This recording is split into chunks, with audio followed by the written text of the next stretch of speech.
When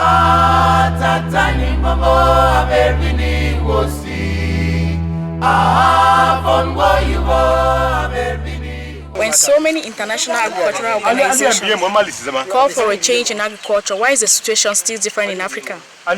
This is so because soil fertility depletion is a major problem in small-scale farms in Africa. And that is why RADI has launched a new model for soil fertility testing in small-scale farms here in Cameroon at Ber-Jakiri subdivision. So what we're doing here is that we have two methods we have applied. We have the soil pH sampling and we have the earthworm testing. For the soil pH sampling, we are trying to see whether the farm has enough nutrient content or is deficient. Earthworms are architects of soil fertility. So earthworms are soil ecosystem engineers. And that's why in each 10 centimeters square of each field, we try to sample the area to see if the number of earthworms are up to 10 or are lower. If they are more than 10, it means that the area is fertile. But if they are lower, it means that it is infertile. So here is what we are going to do. So we start with this is the farm we are going to test. So what we do is we measure the length. We have 76 meters for the length. So we now take the width. So it's 18.5 meters.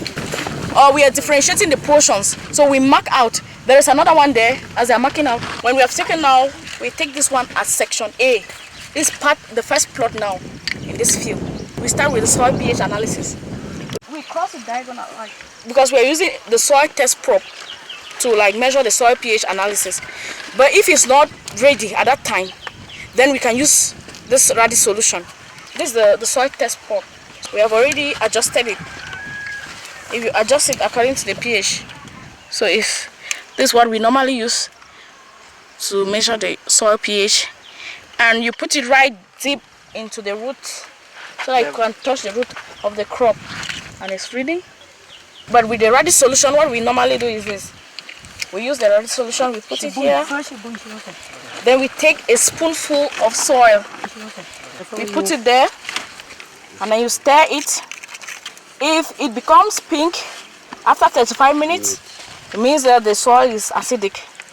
But if it turns blue or green, it means it's alkaline. So for the earthworm testing, example is a sample. So we have taken D1 and D2 down here. This is 10 centimeters squares.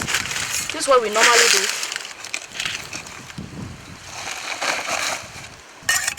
When it's moist, you can see a lot of earthworms.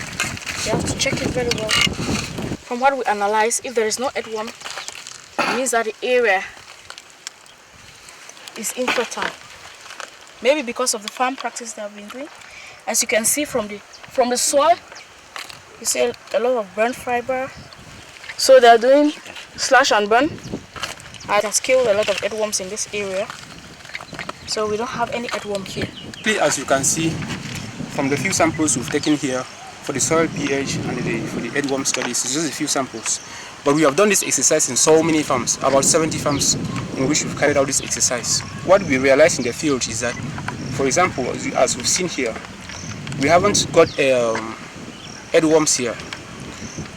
And for the pH, you see it was acidic as we read in the machine. And in the next 30 minutes, the color of that solution is going to determine the pH scale of the farm, which probably, certainly is going to be the same at 6 as the machine was reading. That proves that this soil is acidic. When we went to other farms, there are a few farmers around where we realized that there are a good number of earthworms, and the pH was read from ranging from 7 to 8. In those farms, we interviewed those farmers, and we realized that they have been incorporating a lot of organic manure. We realized that the number of earthworms we found in that place were as a result of that organic manure that has been incorporated in those farms for the past years. In the very regions they tested, I have more yields from there than the one I apply. So I have more yield from there.